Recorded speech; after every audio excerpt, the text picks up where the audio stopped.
Le sol de marbre était froid sous les pieds nus du sénateur Marcus Aurelius Corvus, tandis qu'il se tenait figé dans l'atrium de sa villa. La lumière de l'aube se glissait entre les colonnes, illuminant l'espace vide où sa femme aurait dû se trouver. Sa respiration se faisait par à-coups courts et mesurait le seul son dans une maison qui ressemblait soudain à un tombeau. 24 heures. C'était tout le temps que la loi romaine lui accordait pour décider. Ses doigts parcouraient le bord de la lettre arrivée dans l'obscurité, portant le sceau impérial. Quelqu'un avait vu Claudia avec un autre homme. Quelqu'un l'avait dénoncée. Et maintenant, la loi était d'une clarté cristalline. Le poids de sa toge semblait plus lourd qu'une armure, tandis que les souvenirs affluaient son rire au festin de leurs noces. La façon dont elle fredonnait en s'occupant du jardin, comment elle avait tenu leur fils pour la première fois. Mais la loi romaine se moquait des souvenirs. Elle exigeait une action, rapide, décisive, irréversible. Ses mains ne tremblaient pas encore, mais elle le ferait bientôt, parce que dans le plus grand empire que le monde ait jamais connu, un mari découvrant l'adultère de sa femme ne faisait pas seulement face au déchirement. Il affrontait un choix impossible qui définirait non seulement son honneur, mais sa survie même.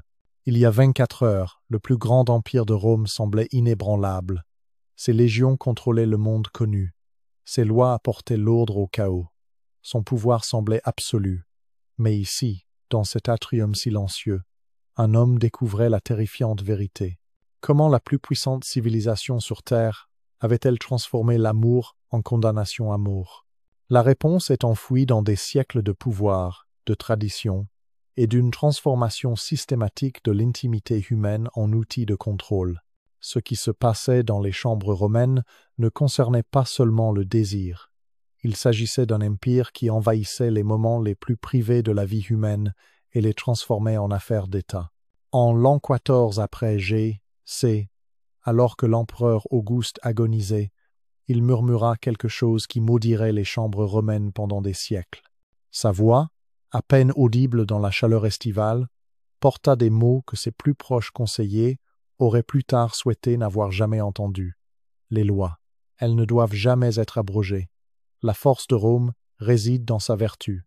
Mais c'est là que l'histoire devient sombre. Ces lois, la lex Julia de maritandis ordinibus et la lex Julia de adulteriis coercendis, n'étaient pas de simples suggestions gravées dans la pierre. C'étaient des armes, forgées au nom de la moralité, mais maniées avec une efficacité brutale. Les doigts du vieil empereur agrippèrent le bras de son successeur tandis qu'il continuait, chaque mot un clou dans le cercueil de la liberté personnelle. À seulement 3 rues du palais de l'empereur mourant, un jeune couple nommé Gaius et Livia se préparait pour leur nuit de noces. La cérémonie avait été parfaite offrande aux dieux, bénédiction familiale, le partage traditionnel du pain. Mais à la tombée de la nuit, leur joie se transforma en autre chose, en peur. Les nouvelles lois avaient transformé leur lit conjugal en champ de mine juridique. Si Livia avait été mariée auparavant, ce qui était le cas tout signe qu'elle n'était pas une épouse convenable, pouvait les détruire tous les deux. La loi était spécifique, impitoyable. Un mari qui ne poursuivait pas l'adultère de sa femme devenait lui-même criminel. Et les punitions n'étaient pas symboliques. Le père de Gaius le prit à part alors que les invités partaient. Ces mots vinrent en chuchotement urgent. « Souviens-toi, mon fils. L'État surveille maintenant. Surveille toujours. » Les yeux du vieil homme se tournèrent vers la porte où un collègue sénateur venait de partir, le même sénateur qui avait dénoncé son propre frère pour conduite inappropriée quelques mois auparavant. Ce n'était pas de l'histoire ancienne pour eux, c'était leur réalité. 2 mois plus tôt, le sénateur Lucius Antonius avait découvert des lettres d'amour cachées dans la boîte à bijoux de sa femme. Le choix intelligent aurait été de les brûler, de prétendre ne les avoir jamais vues, mais un esclave l'avait déjà vu les lire, et les esclaves pouvaient être interrogés sous la torture. Les mathématiques de la survie dans la Rome d'Auguste étaient simples et terrifiantes. Dénonce ta femme et regarde-la exilée sur une île stérile, ses biens confisqués, son nom effacé. Ne la dénonce pas et affronte toi-même des accusations négligence criminelle, comme il l'appelait. Les 2 chemins menaient à la dévastation. Et c'est là que tout change. parce qu'Auguste n'a pas créé ces lois, par pure cruauté. Il les a forgées par peur du déclin des taux de natalité parmi l'élite romaine, peur de l'influence étrangère, peur que le luxe ait amolli les Romains. L'empereur qui avait conquis la Méditerranée ne pouvait conquérir sa terreur de la décadence morale. Mais le véritable génie, si on peut l'appeler ainsi, résidait dans la façon dont ces lois transformaient chaque Romain en informateur potentiel. La rancune de votre voisin pouvait devenir votre destruction. Cet esclave que vous aviez puni trop durement pourrait se souvenir de quelque chose de commode. Même les réunions familiales devenaient des performances, chacun surveillant chacun, calculant qui pourrait trahir qui. La nuit après la mort d'Auguste, quelque chose de remarquable se produisit dans les tavernes et les thermes de Rome. Les gens murmuraient à propos du changement, de la possibilité que Tibère adoucisse les lois. Mais ces espoirs moururent rapidement. Le premier acte public du nouvel empereur fut de réaffirmer chaque statut moral. En fait, il ajouta des dispositions. Maintenant, même écrire de la poésie amoureuse à la femme d'un autre homme pouvait être interprété comme une tentative d'adultère. De retour dans leur chambre nuptiale, Gaius et Livia se faisaient face de part et d'autre d'un fossé plus large que n'importe quel lit. Elle était belle dans la lumière vacillante de la lampe, mais la beauté elle-même était devenue dangereuse. Trop de tension de la part d'autres hommes pouvait déclencher des rumeurs. Trop peu d'affection pour son mari pourrait suggérer que son cœur était ailleurs. « Je t'aime », murmura-t-elle, mais même ces mots comportaient un risque. La loi romaine exigeait des types spécifiques d'amour, exprimés de manière spécifique. La passion était suspecte, la froideur était suspecte. Tout entre mari et femme existait maintenant sous l'ombre d'une poursuite potentielle. L'ironie amère était inévitable. Rome régnait sur le monde connu par la puissance militaire et le génie de l'ingénierie. Ses aqueducs apportaient de l'eau fraîche sur des centaines de kilomètres. Ses routes reliaient des continents. Mais en essayant d'orchestrer l'émotion humaine elle-même, l'Empire avait créé quelque chose de monstrueux. Alors que l'aube approchait de leur premier matin en tant que mari et femme, Gaius se retrouva à penser non pas à l'amour ou à la joie ou aux futurs enfants. Au lieu de cela, il cataloguait mentalement les témoins potentiels, les accusateurs possibles, les voies de fuite théoriques si le pire devait arriver. Voilà ce que la révolution morale d'Auguste avait accompli. Elle avait transformé chaque lit conjugal en champ de bataille. Mais ces lois n'étaient que le début de la descente de Rome vers quelque chose de bien plus sombre que même Auguste n'aurait pu imaginer. Les pas du sénateur résonnaient différemment dans cette rue, à seulement 50 pas de chez lui, mais à un monde de la respectabilité. Le sénateur Publius Claudius baissa davantage sa capuche en approchant de la porte non marquée, sa bague à sceau tournée vers l'intérieur pour cacher l'emblème familial. Derrière cette porte se trouvait le secret le moins bien gardé de Rome, la géographie soigneuse du vice qui rendait possible les lois morales de l'Empire. Ce n'était pas une ruelle sordide dans le quartier de Subure, c'était le mont Palatin, où les familles les plus puissantes de Rome construisaient leurs demeures. Et entre ces demeures, reliées par des passages discrets et des escaliers cachés, existait tout un monde parallèle. Les mêmes hommes, qui votaient pour des peines d'adultère plus sévères au Sénat le jour, cherchaient un soulagement à ces mêmes lois la nuit. La porte s'ouvrit avant qu'il ne frappe, il savait toujours quand les sénateurs venaient. À l'intérieur, les sons de la vraie Rome filtraient à travers les rideaux de soie. Des rires libérés du calcul juridique, des conversations sans témoins, des moments volés au poids suffocant de la révolution morale d'Auguste. Mais c'est là que l'architecture elle-même raconte l'histoire. 3 ans après l'adoption des lois morales, la construction à Rome changea radicalement. Les Romains fortunés commencèrent à ajouter des chambres secrètes à leurs maisons, des pièces cachées, accessibles uniquement par des panneaux coulissants ou de faux murs. Les preuves archéologiques montrent qu'entre 2 Av, J, C et 14 après, J, C, presque toutes les villas d'élite subirent des rénovations. Marcus Licinius Crassus, petit-fils du célèbre triumvir, avait été particulièrement créatif. Sa villa comportait un atrium légitime pour les affaires publiques et les rassemblements familiaux. Mais derrière une statue tournante de Minerve se trouvait un second atrium identique en taille mais invisible depuis la rue. Là, des règles différentes s'appliquaient.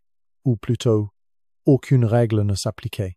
L'hypocrisie allait plus loin que les pièces cachées. Elle était intégrée dans la structure même de la loi romaine. Un homme pouvait visiter des prostituées, sans conséquences légales tant qu'elles étaient enregistrées.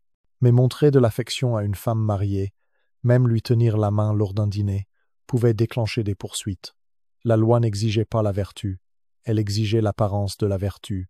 Et cette double pensée créa une économie florissante de la discrétion. Des architectes se spécialisaient dans les constructions secrètes. Les serviteurs commandaient des salaires élevés pour leur silence. Même les vigiles, la force de police de Rome, développèrent une cécité prudente à certaines adresses à certaines heures.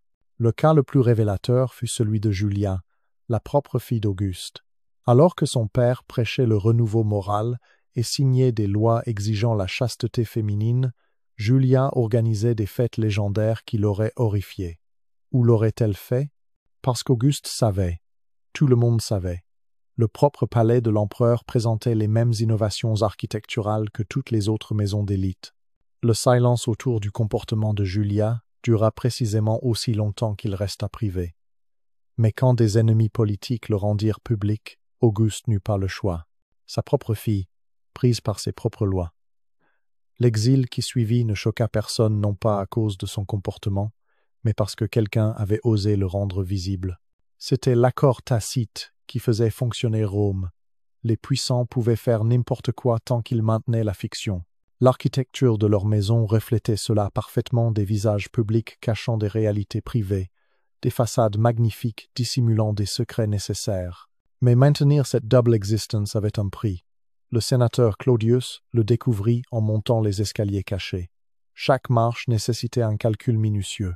Quelqu'un l'avait-il suivi? Sa femme remarquerait-elle son absence? Quel serviteur pouvait être digne de confiance? L'épuisement mental de vivre deux vies usait même les hommes les plus forts. La femme qui l'attendait, appelons-la Fulvia, comprenait parfaitement le jeu. Elle n'était pas une prostituée enregistrée, ce qui rendait leur rencontre légalement dangereuse, mais elle était quelque chose de plus précieux, discrète, intelligente et complètement en dehors des cercles sociaux qui importaient. Dans le monde parallèle derrière les faux murs, il pouvait prétendre que la loi romaine n'existait pas. « Tu as l'air fatigué », observa-t-elle, et ces trois mots contenaient plus de préoccupations sincères que tout ce qui existait dans sa vie légitime. Parce que c'était la plus cruelle ironie, l'architecture de l'hypocrisie ne cachait pas seulement le vice. Elle cachait la vraie connexion humaine, repoussant l'authenticité dans l'ombre avec tout le reste. La soirée se passa plus en conversation qu'autre chose, sur la philosophie, sur la poésie, sur des rêves qui ne pouvaient exister à la lumière du jour. C'était ce que les lois morales de Rome avaient vraiment criminalisé, non seulement le désir physique, mais le simple besoin humain de compréhension sans jugement. Alors que l'aube approchait, le sénateur Claudius se prépara pour sa transformation en citoyen romain moral. La vérification minutieuse des vêtements, l'itinéraire planifié pour rentrer chez lui, les explications préparées. Mais alors qu'il atteignait la porte, Fulvia posa la question qui hantait chaque Romain vivant cette double vie. Combien de temps Rome peut-elle soutenir cette contradiction? Il n'avait pas de réponse, parce que même alors qu'il se tenait là, des équipes de construction à travers la ville construisaient plus de pièces cachées, plus de passages secrets, plus de mensonges élaborés en pierre et en marbre. L'architecture de l'hypocrisie devenait Rome elle-même, mais elle était sur le point de faire face à un test qui briserait toutes les façades soigneusement construites. Le sable du Colisée était devenu sombre de sang à la 3e heure, mais les yeux de Lucia n'étaient pas sur le gladiateur mourant. Ils étaient fixés sur le vainqueur, un esclave thrace dont elle n'était pas censée connaître le nom, Marcus. Le nom brûlait dans son esprit comme une fièvre, tandis que 50 000 Romains rugissaient autour d'elle, célébrant la mort pendant qu'elle contemplait un autre type de destruction.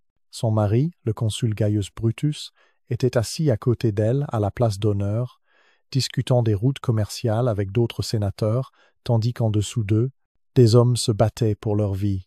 Il n'avait pas remarqué la fixation de sa femme. Ou peu, être l'avait-il fait, et planifiait-il déjà sa perte.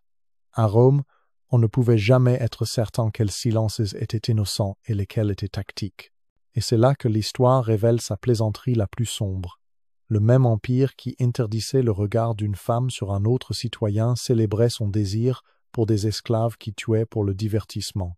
Les lois morales qui pouvaient exiler la femme d'un sénateur pour adultère encourageaient activement son attirance pour des hommes qui pourraient mourir avant le coucher du soleil.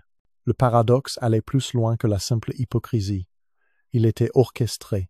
Les gladiateurs occupaient une position unique dans la société romaine, simultanément sans valeur et inestimable, intouchable et irrésistible. Ils étaient des contradictions vivantes, et le traitement que l'Empire leur réservait exposait chaque défaut de la révolution morale d'Auguste. Les chiffres seuls racontent une histoire de folie systématique. En 73 après J.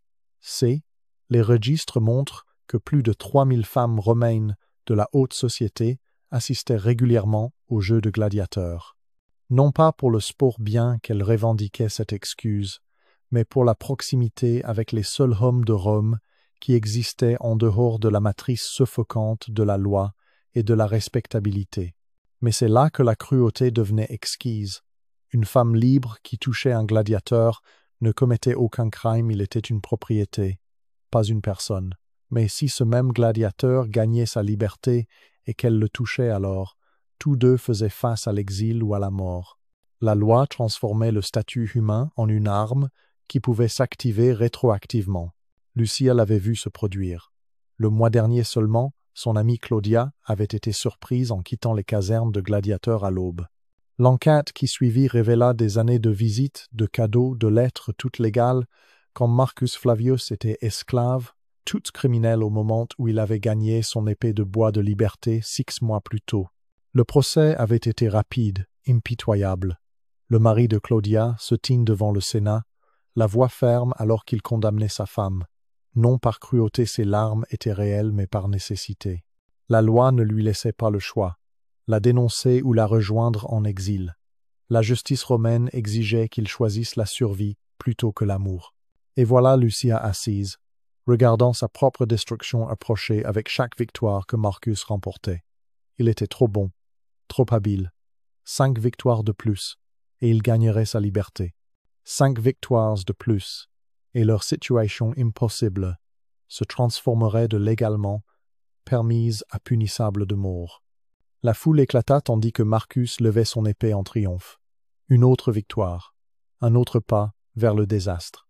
Les mains de Lucia agrippèrent la balustrade de marbre jusqu'à ce que ses jointures deviennent blanches. À côté d'elle, le consul Brutus se tourna enfin, étudiant le visage de sa femme avec les yeux calculateurs d'un homme qui avait survécu 2 décennies dans la politique romaine. Il se bat bien, observa son mari. Seulement 3 mots, mais il portait le poids de l'accusation, de l'avertissement, et peut être même d'une sombre sympathie, parce que Brutus avait ses propres secrets, ses propres désirs soigneusement gérés que la loi romaine condamnerait s'ils étaient exposés. Le génie du système gladiatorial ne résidait pas dans le combat, mais dans le contrôle. En créant une classe d'hommes qui incarnait la pure physicalité, la force sans citoyenneté, le désir sans conséquence, Rome avait construit une soupape de sécurité pour ses normes morales impossibles. Mais comme toutes les solutions romaines, elle venait avec une minuterie attachée. Cette nuit-là, alors que l'élite de Rome se rassemblait pour un banquet de victoire, les conversations portaient une qualité maniaque. Tout le monde discutait de tout sauf de ce qu'ils avaient vraiment vu, de qui ils avaient vraiment regardé. La pantomime élaborée de la bienséance continuait même alors que les mariages se dissolvaient en silence et que le désir rongeait les maisons nobles comme de l'acide. Marcus combattrait à nouveau dans 3 jours. S'il gagnait, il n'aurait besoin que de 4 victoires de plus pour la liberté.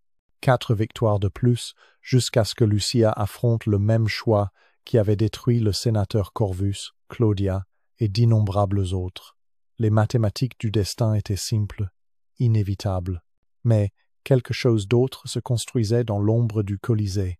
Des murmures parmi les gladiateurs parlaient d'un autre type de liberté, non pas l'épée de bois de l'affranchissement individuel, mais quelque chose de plus grand. Révolution. Le mot se répandit dans les casernes comme une flamme dans du bois imbibé d'huile, parce que les gladiateurs avaient réalisé ce que les sénateurs de Rome ne pouvaient pas voir. Une société qui transformait l'amour en loi et la loi en mort ne pouvait pas survivre à ses propres contradictions. Le sang sur le sable de l'arène n'était rien comparé au sang que les lois morales de Rome exigeaient dans les chambres et les maisons à travers l'Empire. Les jeux continueraient demain, mais tout était sur le point de changer d'une manière qui ferait paraître le carnage dans l'arène comme de la miséricorde. La jeune esclave ne pouvait pas avoir plus de 6 ans quand elle déposa le paquet sur le pas de la porte du sénateur Quintus Marcellus. L'aube n'était pas encore levée, mais elle n'avait pas besoin de lumière pour trouver son chemin. Elle avait parcouru ce chemin dans l'obscurité de nombreuses fois auparavant, bien que jamais dans ce but. À l'intérieur des enveloppes de soie, un bébé bougea mais ne pleura pas, comme s'il comprenait déjà le besoin de silence dans un monde qui niait son droit d'exister. Quintus trouva l'enfant 1 heure plus tard. Ses mains tremblèrent alors qu'il déballait la soie de sa femme.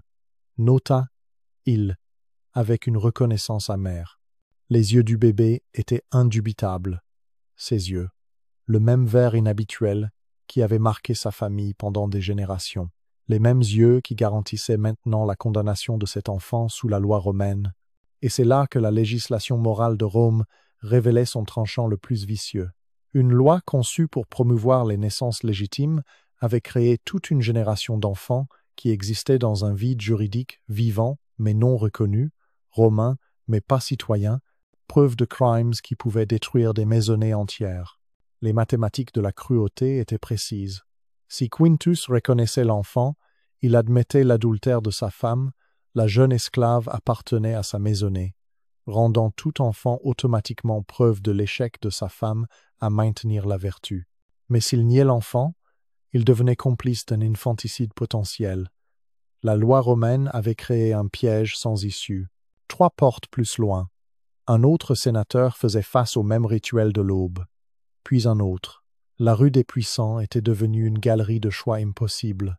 Chaque paquet de soie et de chair représentant une vie qui défiait les mensonges soigneusement construits de l'Empire sur la pureté morale.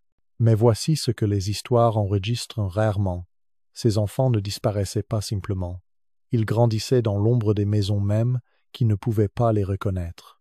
Élevés par des esclaves qui connaissaient la vérité, éduqués en secret par des précepteurs payés pour oublier les noms, ils devenaient la génération invisible de Rome, trop précieux pour être jeté, trop dangereux pour être revendiqué.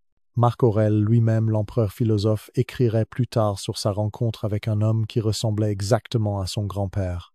La ressemblance était si frappante que la conversation s'arrêta quand il entra au Sénat. Tout le monde savait. Personne ne parlait. L'homme n'occupait aucune position officielle, ne possédait aucune propriété sous son propre nom, mais influençait d'une manière ou d'une autre la politique par des canaux qui n'existaient pas officiellement. La tragédie s'approfondissait quand on considérait les mères. La femme du sénateur Marcellus, Julia, avait désespérément voulu des enfants. 5 grossesses, 5 pertes. Les esclaves de la maisonnée murmuraient qu'elle s'était finalement tournée vers la vieille magie, des rites de fertilité qui précédaient Rome elle-même. Que ce soit par magie ou par nature, elle avait conçu, mais avec une amère ironie, son mari faisait campagne en Germanie depuis plus d'1 an. La loi romaine était absolue. Un enfant né plus de 10 mois après le départ d'un mari était illégitime. Aucune exception.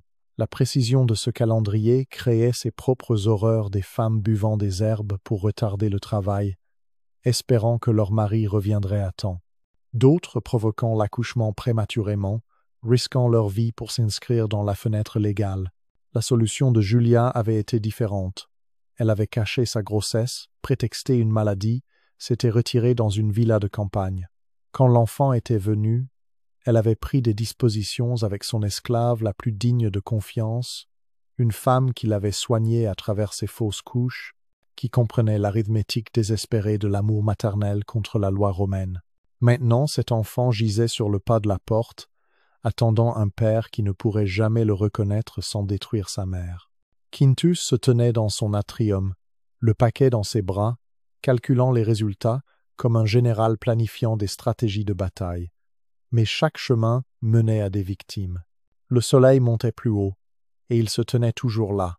Les serviteurs vaquaient à leurs routines matinales, évitant soigneusement les yeux de leur maître. Tout le monde, dans la maisonnée, connaissaient le drame qui se jouait, mais la discrétion romaine exigeait qu'il feigne l'ignorance. Finalement, Quintus fit son choix. Il convoqua son affranchi, un ancien esclave qui lui devait tout et à qui on pouvait tout confier. Les fictions juridiques nécessitaient une construction minutieuse. L'enfant serait trouvé par l'affranchi, adopté par des canaux qui n'impliqueraient pas le sénateur. Le garçon grandirait dans la même maison que son père non reconnu, l'appelant patron au lieu de père. C'était une solution reproduite à travers Rome des milliers de fois. L'insistance de l'Empire sur la pureté morale avait créé toute une population fantôme des enfants élevés par fiction juridique. L'amour exprimé par une prétention prudente, des familles qui existaient en tout sauf en nom. 20 ans plus tard, ce même enfant se tiendrait au Sénat non pas en tant que sénateur, mais en tant que conseiller respecté. Tout le monde connaîtrait sa véritable filiation. Personne ne la reconnaîtrait. Il serait brillant, accompli, et à jamais interdit de revendiquer son héritage réel. C'était le véritable héritage d'Auguste, une Rome où l'amour lui-même devenait un crime et où les enfants payaient le prix de l'humanité de leur pérance.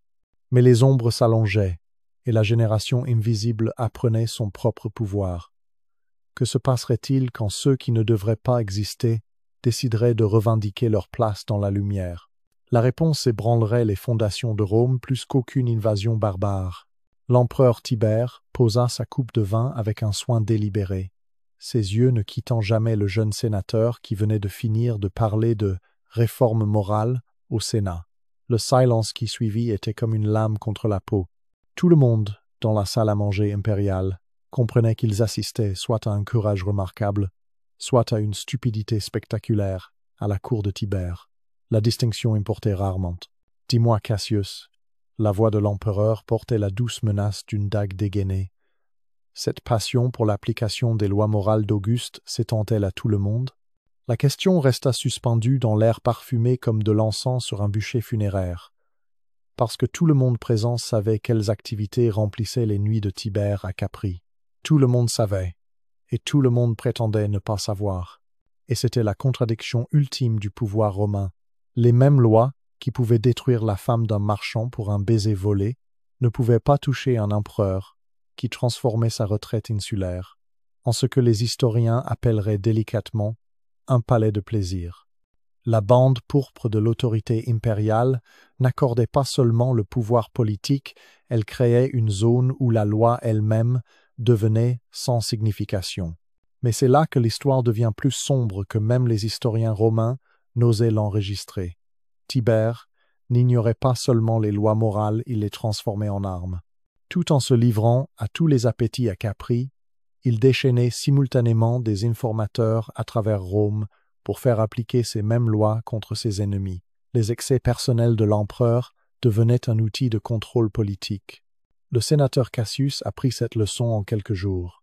Une semaine après son courageux discours sur la réforme morale, des accusateurs apparurent avec des preuves de l'inconvenance de sa femme, des conversations avec un ami d'enfance jugé trop intime, des lettres exprimant le malheur dans le mariage.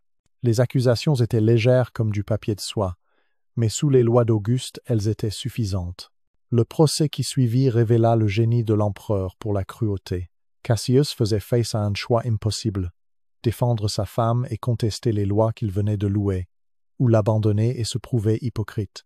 Dans les deux cas, Tibère gagnait. Le sénateur choisit la cohérence plutôt que l'amour, condamna sa propre femme et ne parla plus jamais de réforme. Ce schéma se répéta à travers l'Empire. Caligula, qui succéda à Tibère, porta l'hypocrisie à de nouveaux sommets. Il déclara publiquement son cheval consul tout en exécutant simultanément des sénateurs pour manque de respect aux valeurs traditionnelles. Il ouvrit un bordel dans le palais avec les femmes de sénateurs comme personnel, l'appelant une mesure d'amélioration des revenus, tout en maintenant les lois d'Auguste contre l'adultère. La folie avait une méthode.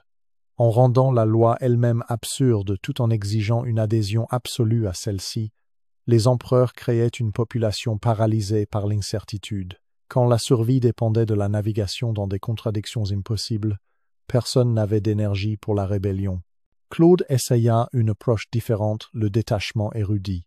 Il écrivit des traités sur le mariage romain approprié, alors que tout le monde savait que sa femme Messaline avait transformé le palais en terrain de compétition pour ses appétits. Le fameux concours avec la prostituée la plus renommée de Rome pour voir qui pourrait coucher avec plus d'hommes en une seule nuit eut lieu pendant que Claude annotait des rouleaux sur la vertu féminine. Mais rien ne se comparait à la transformation par Néron de l'hypocrisie impériale en art de la performance. Il épousa un affranchi nommé Pythagore lors d'une cérémonie publique, jouant la mariée, tout en poursuivant simultanément d'autres pour actes contre nature. Il apparut sur scène choquant pour un empereur tout en exécutant des sénateurs pour dégradation de la dignité romaine. La bande pourpre était devenue une licence pour un comportement qui détruirait n'importe qui d'autre. Mais plus que cela, elle révélait le noyau creux de la législation morale de Rome. Les lois créées pour renforcer l'Empire étaient devenues des outils pour que ses plus puissants tourmentent ses citoyens tout en se livrant librement à tout ce qu'ils interdisaient. Un jeune officier, stationné au palais, écrivit plus tard des mémoires anonymes décrivant la folie quotidienne. Des réunions matinales où Néron discutait de législation morale tout en portant encore le maquillage des performances de la nuit précédente. Des procès l'après-midi où les citoyens faisaient face à l'exil pour des actions que l'empereur avait commises publiquement des heures auparavant. Des banquets du soir où la survie signifiait applaudir la dépravation tout en maintenant une dignité romaine parfaite. La corrosion s'étendait au-delà du palais. Les gouverneurs provinciaux, prenant exemple sur Rome, créaient leurs propres zones d'exception. Si l'empereur pouvait épouser un homme tout en exécutant d'autres pour le même acte, pourquoi un gouverneur ne devrait-il pas garder un haram tout en appliquant les lois sur le mariage? La logique du pouvoir avait remplacé le pouvoir de la logique. Et à travers tout cela, les Romains ordinaires luttaient pour naviguer dans un monde où la loi signifiait tout et rien simultanément, où la même action pouvait apporter récompense ou mort selon qui l'accomplissait, où le tissu pourpre fournissait une immunité qu'aucune vertu ne pouvait gagner. L'Empire qui avait conquis le monde par la discipline et la loi se dissolvait dans un théâtre de l'absurde. Mais l'acte final était encore à venir, parce que pendant que les empereurs jouaient leur jeu de pouvoir et de perversion, quelque chose bougeait dans les provinces. Une nouvelle idée se répandait, une qui défierait non seulement la loi romaine, mais le concept même d'autorité terrestre. La bande pourpre avait protégé les empereurs de leurs propres lois, mais elle ne pouvait pas les protéger de ce qui allait suivre. Le craquement de la poterie brisée résonna dans la maison des Vestales comme un glas. Cornelia, 20 ans, se figea, ses mains encore tendues là où le vase sacré avait glissé entre ses doigts. Dans toute autre maison romaine, un pot cassé ne signifiait rien. Ici, cela pouvait signifier être enterrée vivante. Les autres Vestales se tournèrent lentement, leurs visages des masques de terreur soigneusement contrôlés. Parce que dans cette maison, chaque erreur portait le poids du jugement divin. Les Vestales incarnaient la plus grande contradiction de Rome des femmes, dotées d'un pouvoir supérieur à toute épouse ou fille romaine, mais à un prix qui révélait la peur profonde de l'empire de l'autonomie féminine. Elles pouvaient posséder des biens, faire des testaments et témoigner en justice sans tuteur masculin. Elles pouvaient gracier des criminels condamnés d'un toucher, mais un mauvais regard sur un homme, une rumeur murmurée d'inconvenance, et elles faisaient face à une mort plus horrible que la crucifixion. Et c'est là que le paradoxe coupait le plus profondément. Ces 6 femmes tenaient la flamme sacrée de Rome littéralement. Si elles mouraient, les Romains croyaient que l'Empire tomberait. Pourtant, le pouvoir même que cette responsabilité leur accordait en faisait des cibles pour chaque intrigue politique, chaque murmure jaloux, chaque homme qui ne pouvait accepter l'autorité féminine. Licinia l'apprit quand elle fit l'erreur d'avoir trop de succès.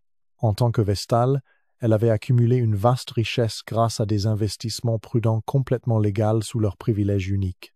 Mais quand elle surenchérit sur le sénateur Crassus pour un bien immobilier de premier choix à Rome, elle signa son propre arrêt de mort. En quelques mois, des accusations firent surface. Un esclave prétendait l'avoir vu parler trop familièrement avec son gestionnaire immobilier. Un autre rapportait des réunions suspectes, qui s'avéraient être des consultations financières. Le procès qui suivit exposa les vrais sentiments de Rome sur les femmes puissantes. La richesse de Licinia, son sens des affaires, son indépendance, tout devint preuve de corruption.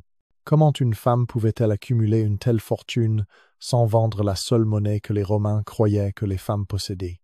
La logique était circulaire, vicieuse et efficace. Mais voici ce que les histoires officielles essayaient de cacher.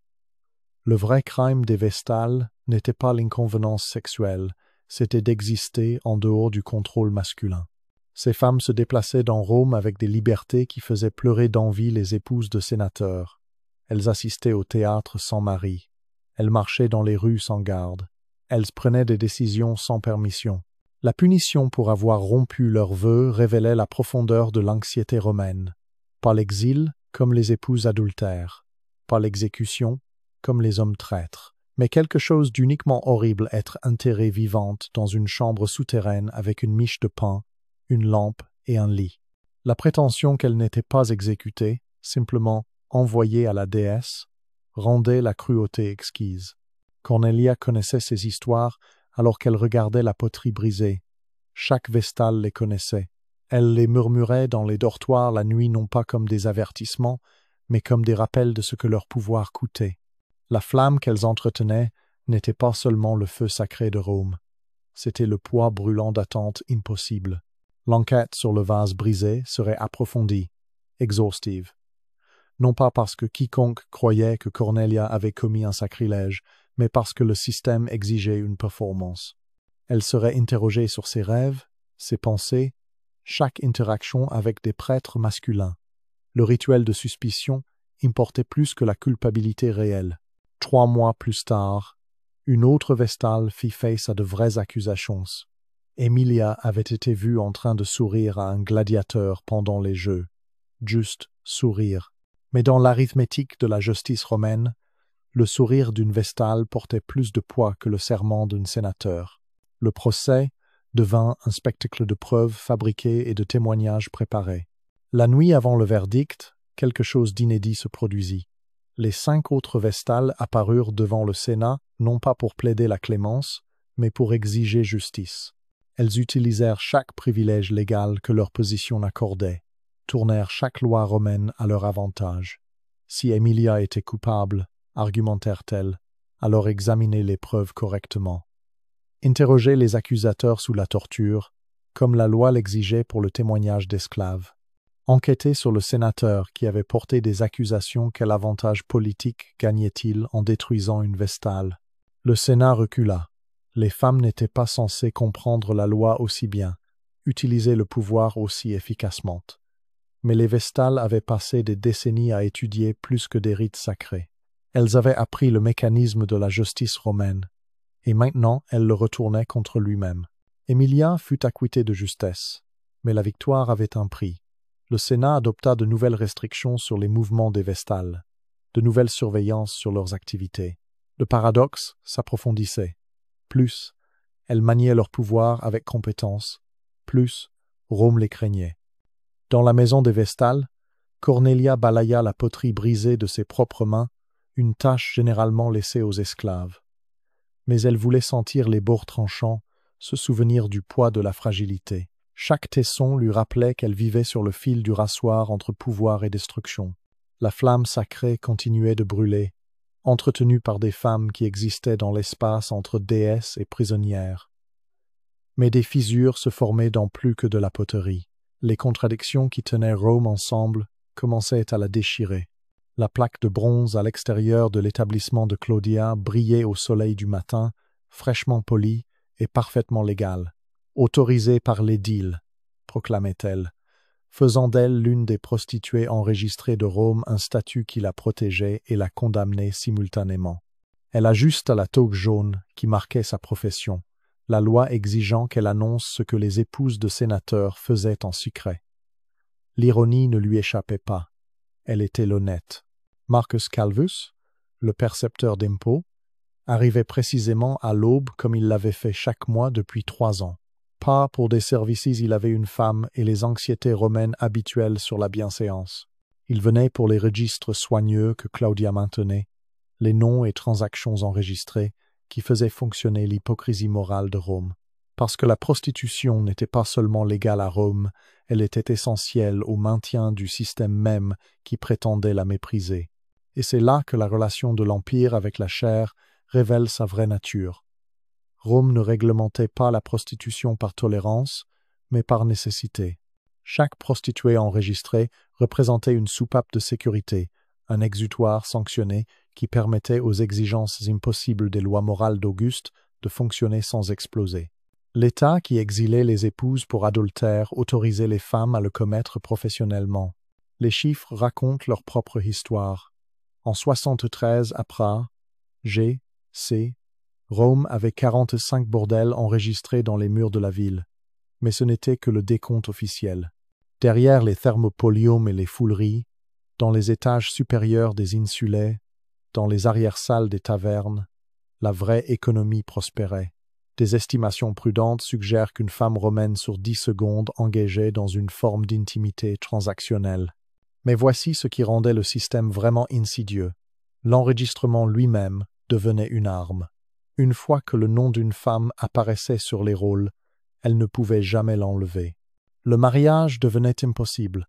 La respectabilité disparaissait pour toujours.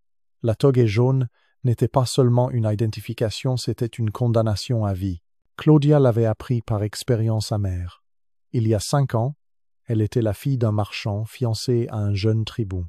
Puis les affaires de son père avaient échoué. Les dettes s'accumulaient. Les choix se rétrécissaient jusqu'à ce qu'il n'en reste qu'un. Elle avait pensé que ce serait temporaire, juste jusqu'à ce que les dettes soient payées. Mais Rome ne croyait pas à la rédemption pour les femmes qui avaient porté la toge jaune. La vraie brutalité résidait dans la précision des catégories. Une prostituée enregistrée était intouchable légalement, personne ne pouvait être poursuivi pour lui rendre visite. Mais une femme non enregistrée vendant les mêmes services faisait face à l'exil ou pire. Un esclave utilisé pour le plaisir de son maître existait dans un vide juridique. Une femme libre qui prenait de l'argent était criminelle à moins qu'elle ne porte du jaune et paie des impôts. Les taux d'imposition révélaient le calcul cynique de Rome. Les prostituées payaient un taux équivalent à leur gain quotidien une fois par mois, pas excessif, mais suffisant pour rendre l'État dépendant de leur fonctionnement continu. Marcus Calvus collectait ses frais avec la même précision méthodique appliquée aux importations de céréales ou aux permis de construction. La chair était devenue une autre marchandise dans la vaste machine économique de Rome. Mais les femmes elles-mêmes comprenaient quelque chose que les sénateurs manquaient. Dans l'établissement de Claudia, les conversations coulaient aussi librement que le vin. Les secrets des sénateurs, les stratagèmes des marchands, les mouvements militaires, tout murmurait entre coussins de soie et enregistré dans des mémoires plus tranchantes que n'importe quel stylet. La toge jaune pouvait les marquer comme des parias, mais elle les rendait aussi invisibles aux hommes qui confondaient statut légal et intelligence. Un soir, un jeune sénateur arriva, nerveux et nouveau au pouvoir. Il parla trop librement des votes à venir, des collègues qui pouvaient être achetés, de ses propres dettes désespérées. Claudia écouta avec une attention professionnelle qu'il prit pour de l'admiration. Au matin, elle en savait plus sur la politique du Sénat que la plupart des épouses de sénateurs. Cette information avait une valeur au-delà des pièces. Claudia échangeait le savoir avec soin, un avertissement ici, une connexion utile là. Elle construisit des réseaux parmi les femmes en toge jaune qui s'étendaient à travers l'Empire. Elle ne pouvait pas voter, ne pouvait pas occuper de fonctions, ne pouvait même pas enlever leur uniforme honteux, mais elle pouvait façonner les décisions de ceux qui le pouvaient. La révolution, quand elle viendrait, serait silencieuse. Pas dans les rues, mais dans les chambres, où des hommes puissants se révélaient à des femmes qu'ils considéraient comme indignes d'attention. L'économie de la chair avait créé sa propre structure de pouvoir, une qui opérait en dehors des hiérarchies romaines traditionnelles. Marcus Calvus termina sa collecte mensuelle, enregistrant soigneusement chaque paiement dans ses registres officiels. Il ne voyait pas le deuxième ensemble de livres que Claudia maintenait, ceux qui suivaient des dettes d'un autre type, faveurs politiques dues, secrets détenus, points de pression à identifier. Alors qu'il partait, Claudia l'appela avec une courtoisie professionnelle. Même heure le mois prochain, mais son sourire contenait un savoir qui l'aurait terrifié. La toge jaune la marquait comme propriété de l'État, mais l'information était la seule chose que Rome ne pouvait pas réglementer. La plaque de bronze continuait de briller au soleil, annonçant des services qui allaient bien au-delà de la chair. En essayant de contrôler la sexualité féminine par la loi et l'économie, Rome avait créé quelque chose qu'elle n'avait jamais prévu, un réseau de femmes qui comprenaient le pouvoir mieux que ceux qui le maniaient. Mais même elles ne pouvaient pas voir ce qui se construisait dans l'ombre de l'Empire.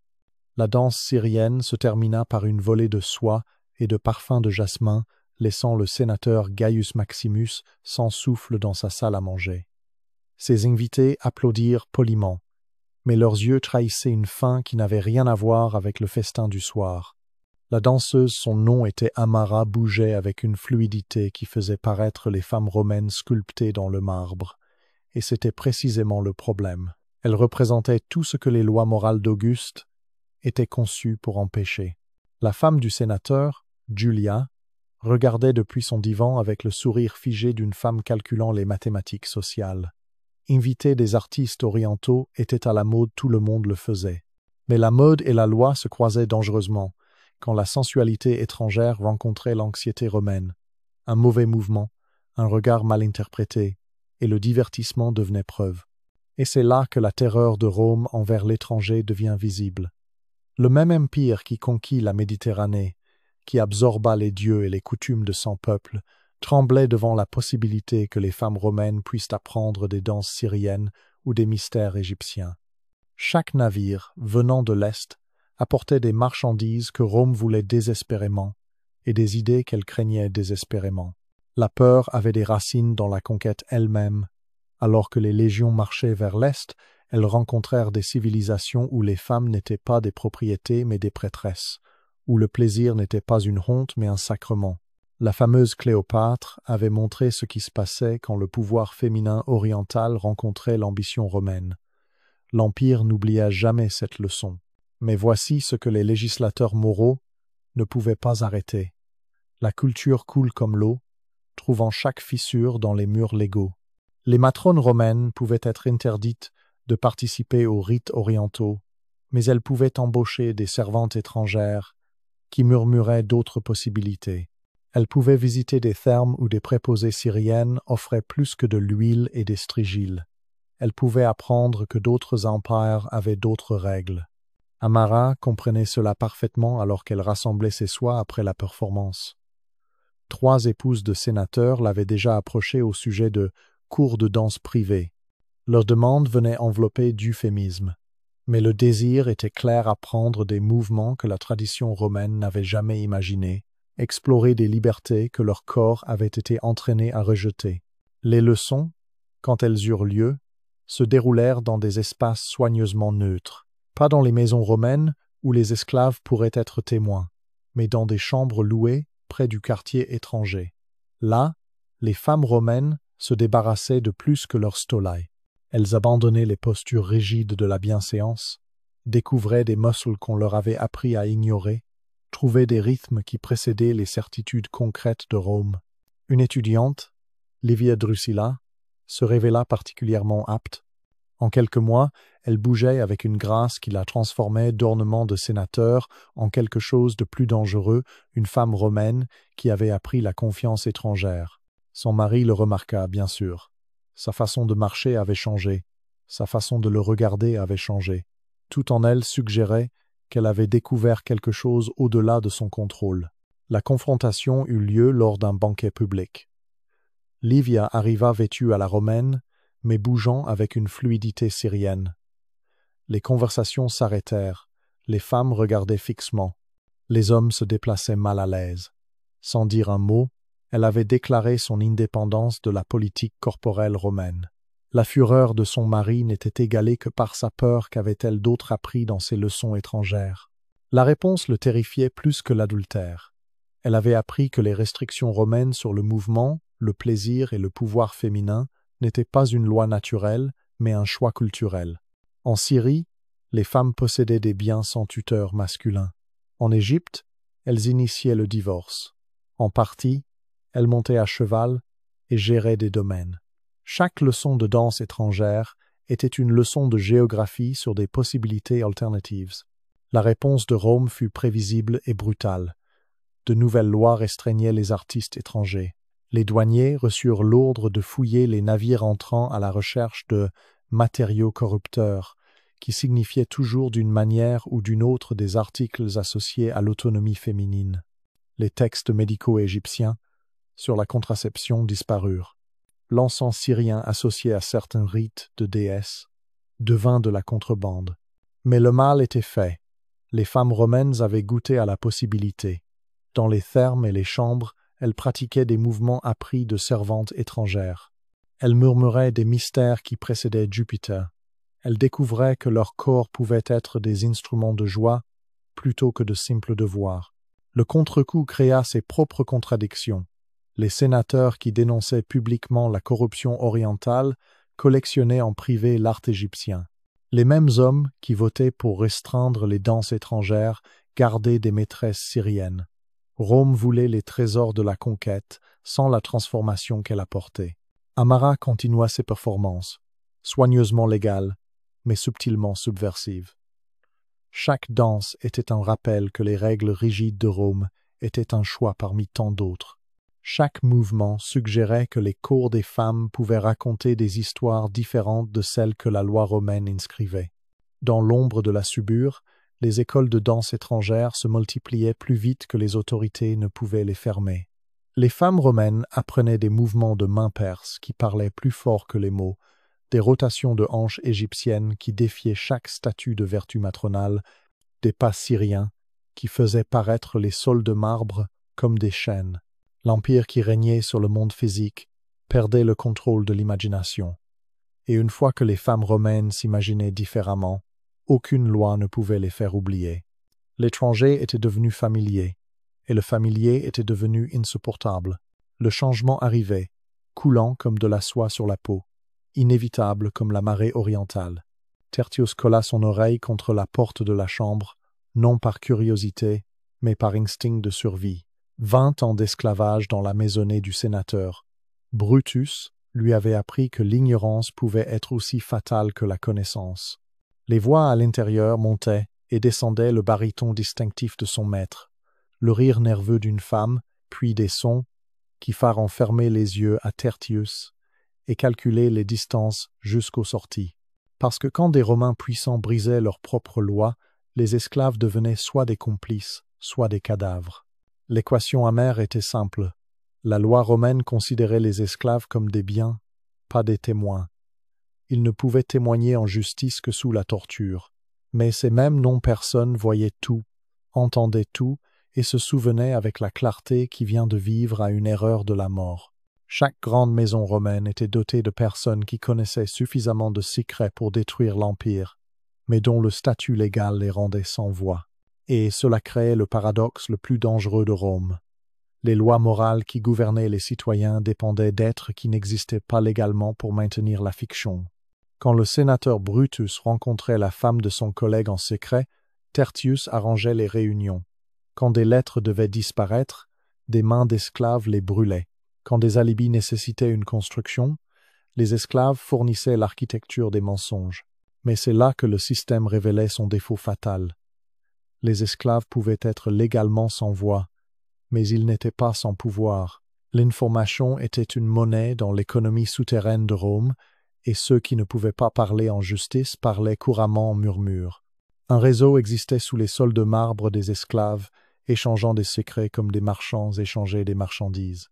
Cassia, qui servait dans la maison des Vestales, savait quelle vierge sacrée rencontrait mensuellement un gladiateur. Marcus, qui assistait aux réunions du Sénat en tant que scribe, se souvenait quels sénateurs votaient contre leurs positions publiques. Livia, qui habillait la femme de l'empereur, pouvait cartographier les échymoses qui racontaient des histoires de rage impériale. Chaque fragment de connaissance était sans valeur seul, mais dévastateur une fois assemblé. L'assemblage se produisait dans des endroits où les Romains ne regardaient jamais les magasins de céréales souterrains, les tonnelles de maintenance des aqueducs, les marchés d'avant l'aube où les esclaves faisaient les courses du ménage. Là, l'information circulait entre les maisonnées, créant une Rome parallèle où la vérité vivait en servitude, tandis que les mensonges marchaient librement en toge. Tertius avait survécu 2 décennies, en perfectionnant l'invisibilité. Mais ce soir était différent. À travers la porte, il entendit son maître négocier non seulement l'adultère, mais la trahison. Nombres de conspirateurs, plein d'assassinats, dates où la garde serait détournée. Ce n'était pas juste une autre indiscrétion de sénateur, c'était une information qui pouvait remodeler l'Empire. Le calcul qui suivit était purement romain dans sa brutalité. Si Tertius rapportait ce qu'il avait entendu, il serait torturé pour vérifier son témoignage, procédure standard pour les témoins esclaves. S'il restait silencieux et que le complot était découvert, il serait torturé pour déterminer ce qu'il savait.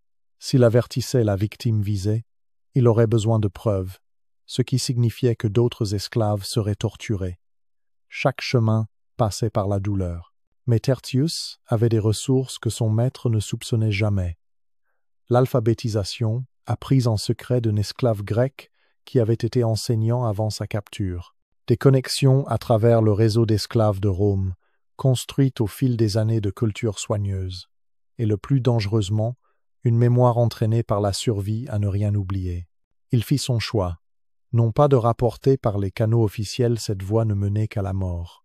Au lieu de cela, il commença à répandre la nouvelle à travers le réseau d'esclaves. Un murmure au personnel de cuisine impériale, un indice aux garçons d'écurie de la garde prétorienne, une suggestion aux esclaves qui entretenaient la maison du Sénat. L'information se dispersa comme de la fumée, impossible à tracer mais impossible à ignorer. En quelques jours, les conspirateurs trouvèrent leur plan mystérieusement anticipé. Des gardes apparurent là où aucun n'était prévu. Les réunions clés se trouvèrent observées par trop d'yeux. La date de l'assassinat arriva et passa sans que rien ne se passe parce que tout s'était déjà passé dans l'ombre. Le sénateur Brutus ne sut jamais pourquoi son complot avait échoué. Il soupçonnait une trahison parmi ses co-conspirateurs, mena des purges qui détruisirent sa propre coalition. Pendant ce temps, Tertius continuait à servir le vin et à arranger les coussins, invisible comme un meuble mais plus puissant que son maître ne pouvait l'imaginer. Cette scène se répéta à travers Rome des milliers de fois. Des esclaves qui ne pouvaient pas témoigner façonnaient les procès par des fuites d'informations stratégiques. Ceux qui ne pouvaient pas posséder de biens influençaient les marchés financiers par des renseignements murmurés. Les morts légalement gouvernaient les vivants par une manipulation soigneuse de la vérité. L'ironie ultime était exquise. Les lois morales de Rome, conçues pour contrôler le comportement des citoyens, avaient créé un gouvernement fantôme d'esclaves qui contrôlait réellement le flux d'informations. L'Empire fonctionnait sur les décisions de personnes qui n'existaient pas officiellement. Dans l'obscurité avant l'aube, les marchés d'esclaves devenaient des échanges de renseignements. Des informations sur les dettes des sénateurs, les affaires des épouses, les fraudes des marchands et les loyautés des généraux changeaient de main avec le pain et l'huile. La monnaie n'était pas la pièce, mais la crédibilité dont les informations s'avéraient exactes, dont les réseaux atteignaient le plus loin. Tertius vécut encore une décennie dans la maison du sénateur Brutus, accumulant des secrets comme un banquier accumule de l'or. Il mourut toujours esclave, mais ses funérailles attirèrent des personnes en deuil de maison à travers Rome d'autres esclaves qui comprenaient qu'ils avaient perdu une pierre angulaire de leur architecture invisible. L'empire qui écrasait les esclaves individuels ne pouvait pas écraser le réseau qu'ils avaient construit par nécessité. Et dans ce réseau, les premières fissures dans les fondations de Rome s'élargissaient en gouffres. La convocation arriva à la 9e heure, quand les ombres s'étiraient longues à travers le forum. Marcus Aurelius Corvus la lut 3 fois, bien que les mots ne changent jamais. Par ordre du Sénat et du peuple de Rome, vous êtes sommés de comparaître devant le magistrat demain à l'aube concernant l'affaire de l'honneur de votre maisonnée. Le parchemin tremblait dans ses mains non par peur, mais par la terrible compréhension de ce que ces mots formels signifiaient. Quelqu'un avait vu Claudia, quelqu'un avait parlé. La machinerie de la justice romaine avait commencé son broyage inexorable. 24 heures. C'était tout le temps qu'il lui restait pour décider s'il deviendrait un meurtrier ou un criminel.